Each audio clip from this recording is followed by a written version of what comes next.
On est là pour vous parler du spectacle encore une fois. Et pourquoi encore une fois? Parce que c'est la nouvelle création de Comic Opera.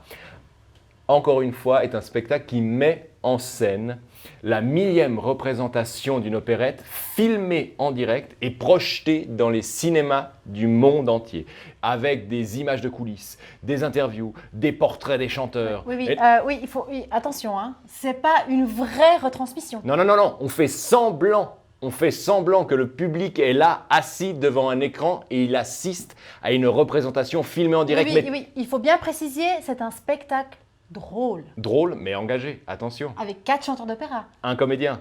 Et une partition originale. Et un pianiste qui va jouer des notes. Ouais, enfin bref, avec encore une fois, on vous propose de faire comme si vous étiez au cinéma pour voir une de ces représentations d'opéra filmée en direct mais au théâtre. Avec les outils du théâtre. Exactement.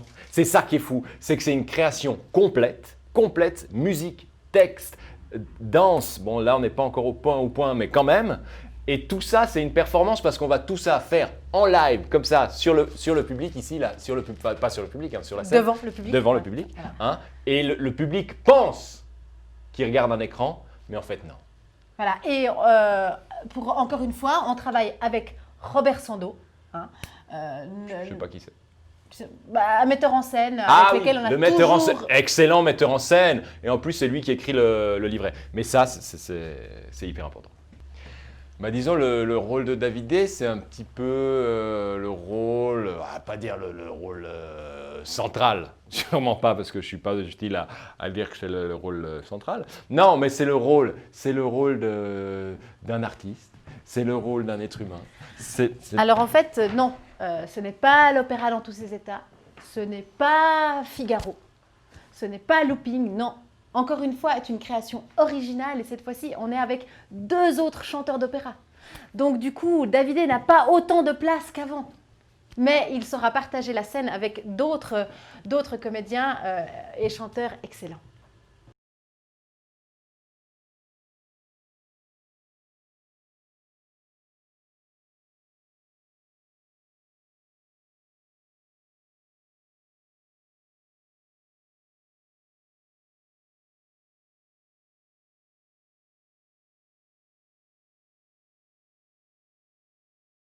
Mejamo Miguel.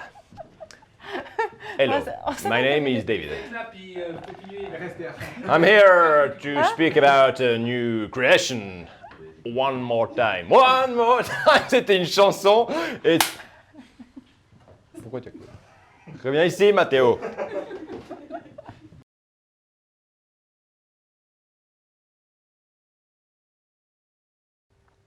Charrette. Pourquoi charrette? En fait, c'est mon père qui disait toujours charrette. Ah, charrette de machin qui marche pas, je m'en vais le foutre loin, puis en fabriquer un moi-même. Charrette, j'ai mal au dos. Charrette, je suis en retard. Donc charrette.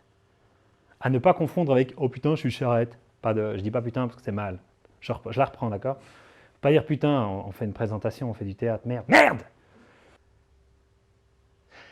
Charrette. Est-ce que c'est un long spectacle exclusivement sur l'histoire du canton de Vaud? Non. Hein. Et ça, c'est une bonne nouvelle parce qu'on est à Colonie dans le canton de Genève. Non, charrette, c'est l'occasion de rigoler, si possible. Jusque-là, en tout cas dans les 70 représentations qu'on a fait, ça a bien ri. Est-ce que Colonie sera une exception? J'espère pas. C'est mon histoire. Mais ce n'est pas une thérapie. Hein. Je ne viens pas vous parler de ma vie, genre c'était pas facile. Une nouvelle fois, on est là pour rigoler. On va parler un peu de l'agriculture, un peu du canton de Vaud, mais aussi de Paris, de New York, d'un régime alimentaire très particulier qui consiste à ne rien manger. On appelle ça un jeûne. Et puis, je vais même me lancer, parce que je vous aime beaucoup, dans une petite exploration de l'histoire de Genève, 1602, tout le truc, la mère Royaume et tout. Vous connaissiez? Vous connaissiez. Bon. Ben moi, j'ai appris des trucs. Plus inspiré de mon autobiographie parce que j'ai romancé un peu ma vie, hein, quand même. Parce que sans la romancer, c'était pas tout à fait assez passionnant. Donc c'est un roman d'un habitant de Romandie qui s'appelle lui-même Roman, qui n'a rien à voir avec le comédien Jacques Roman. Ça me semble assez clair. Je pense qu'il faudrait que ce soit mon père qui vous dit une chose très simple. Il vous faut venir voir ce spectacle. Ou alors ma mère qui dit « Je pense vraiment que ça serait super que vous veniez voir mon spectacle, le spectacle de mon Chipelou, parce que franchement, tout le monde l'adore. Moi, je l'adore, bon, depuis toujours, mais tout le monde adore ce spectacle, c'est fou, moi, je suis tellement fier de lui. »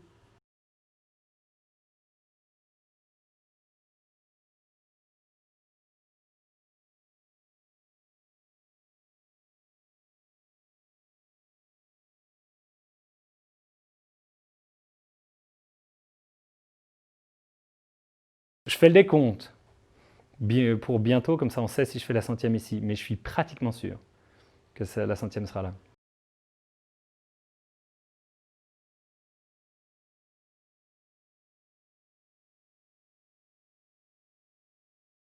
Alors la saison passée, j'ai eu le plaisir de découvrir le public du théâtre du Crève-Cœur en jouant Huis clos de Sartre, mise en scène par José Lillo.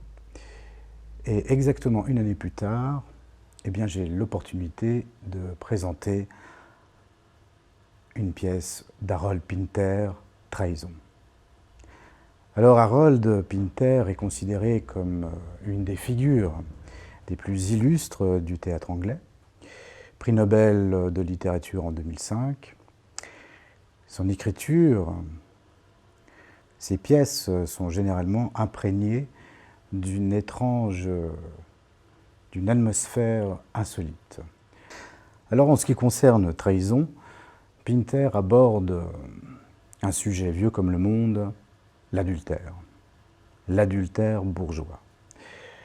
Et au même titre qu'un vaudeville, il met en scène cette thématique du triangle constitué du mari, de la femme et de l'amant. Alors une fois que cette triangulation amoureuse est placée, Pinter va plus loin. Il se livre à une déconstruction de sa propre pièce. Il raconte ce pseudo-vaudeville en commençant par la fin, en présentant les scènes à rebours. Alors ce schéma chronologique inversé est d'une grande intelligence, puisqu'il contraint le spectateur à une étrange sensation de complicité dans le mensonge, puisque dès le départ, il est au courant de l'adultère, témoin de la trahison, il en connaît même le dénouement. Mais ce retour dans le passé, c'est surtout une réflexion sur l'amour, sa naissance, son développement, voire sa fin. Et ainsi, Pinter fait de l'amour une comédie ironique, une satire à l'anglaise, tout un programme.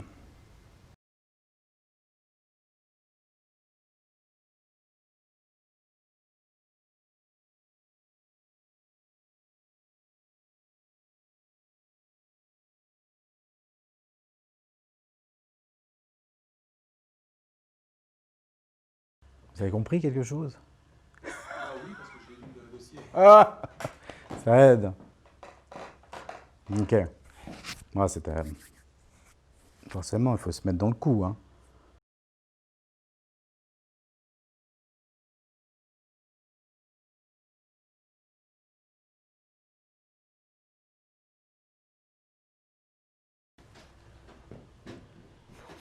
Vas-y, quoi. C'est moi qui y vais. Ouais, c'est toi qui Mais es c'est là, vrai que c'est hein. moi qui ai l'esprit de synthèse en général. Alors, couple ouvert à deux battants de Dario Fo et Frank Arame. C'est donc l'histoire d'un couple, comme vous l'aurez deviné, à deux battants, étant nous sommes chacun un des deux battants. C'est l'histoire d'un couple qui vit sous la forme de l'union libre. Enfin, la liberté est surtout que d'un seul côté, puisque monsieur Voilà, en profite explique. largement et madame beaucoup moins.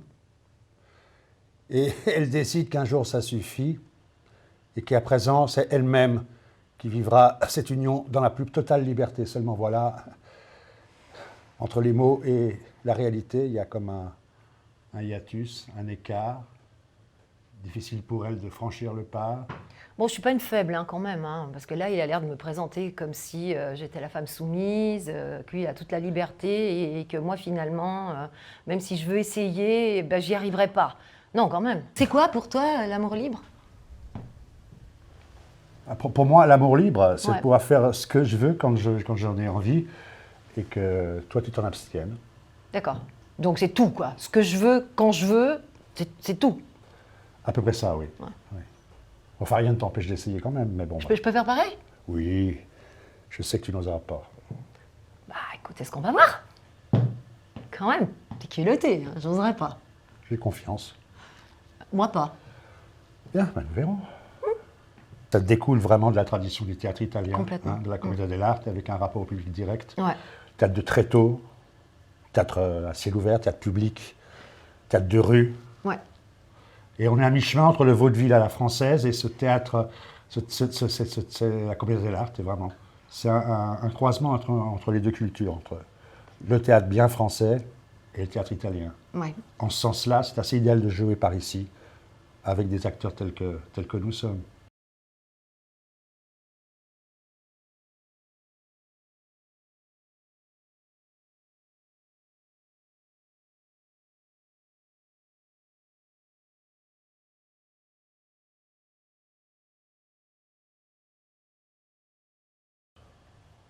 Ouais, En fait, ça va être une thérapie. C'est ça le truc. Non, je pense pas qu'on veuille convier quand même les spectateurs à avoir une gestalt thérapie, une thérapie de groupe. Mais ils ne le sauront pas. D'accord, enfin maintenant c'est un peu tard vu que tu l'as dit, mais...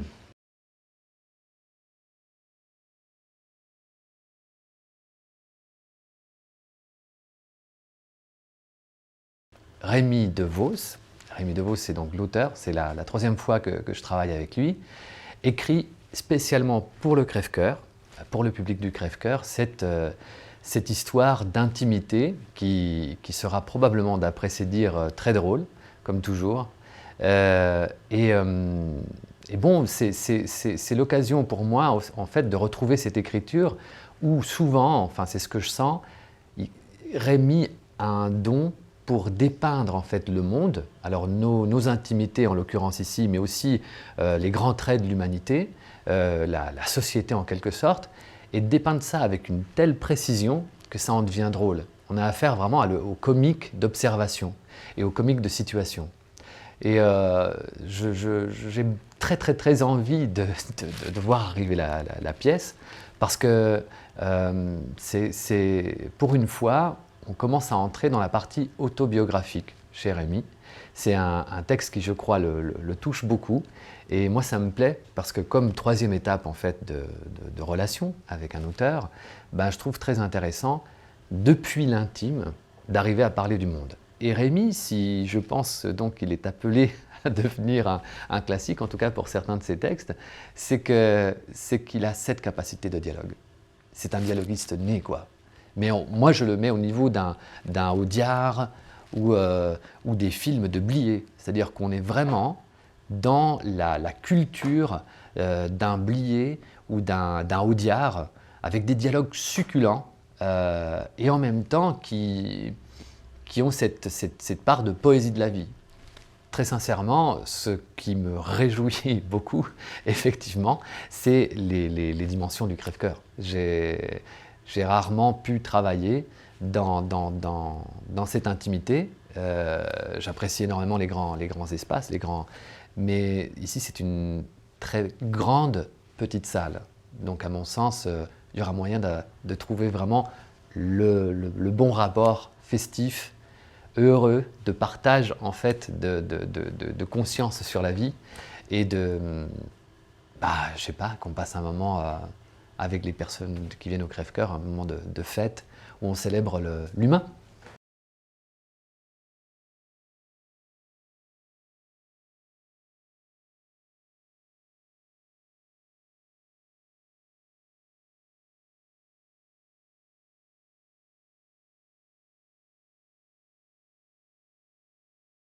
Je peux citer un dialogue d'Audiard qui me plaît, qui m'accompagne toujours, c'est « Heureux les fêlés, car ils laisseront passer la lumière ». Et je pense que vraiment on va être dans cet esprit-là dans la pièce.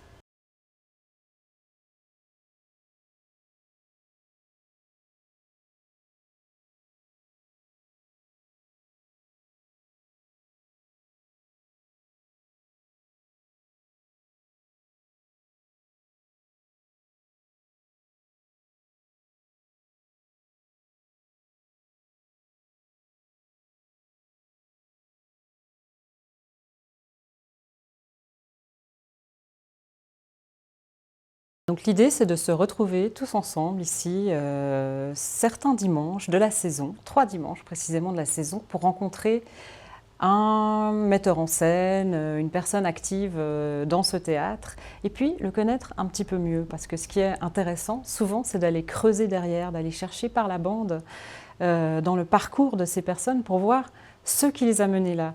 Et c'est ce que je fais d'ailleurs, j'ai beaucoup fait ça à la radio, dans mes émissions, et j'adorerais, évidemment, le faire en live, le faire en vrai. C'est-à-dire vous offrir un petit moment de complicité, ou un long moment, parce que ça peut durer jusqu'à 1 heure, 1 heure et demie, où on creuse, on va voir, parfois très loin dans l'enfance, dans la petite enfance de ces personnes, ce qui les a construites, au fond, et ceux qui se cachent derrière ces personnes qu'on connaît, qu'on croit en tout cas tous connaître aujourd'hui. On croit savoir que ce sont des metteurs en scène qui dirigent des acteurs, qui connaissent tel texte, qui ont suivi telle formation. Mais qu'est-ce qu'on sait vraiment du livre qu'ils ont lu, du premier livre qu'ils ont lu, la première pièce de théâtre qu'ils ont vue, la première chose qu'ils ont entendue à la radio, le premier film au cinéma qui les a fait pleurer. Qu'est-ce qui les a émus? Quelles rencontres les ont marqués? Comment étaient leurs parents? À quoi ressemblait la maison de leur enfance? Eh bien, c'est toutes ces choses-là qu'on va découvrir et bien plus encore. On aura le plaisir pendant cette saison de rencontrer Robert Sando, Valentin Rossier et Johan Montpart, donc, qui sont 3 metteurs en scène que vous connaissez certainement, dont vous pourrez voir le travail sur cette scène ici au Crève-Cœur, et puis que vous aurez en plus la chance de pouvoir découvrir un petit peu plus intimement aussi, pour voir justement comment ils se sont construits. Et l'idée d'intervenir avec des voix, avec des images, avec des surprises auxquelles la personne ne s'attend pas, c'est de la faire perdre l'équilibre pour qu'elle fasse un pas de côté, pour qu'elle aille ailleurs. Et nous emmène avec, évidemment.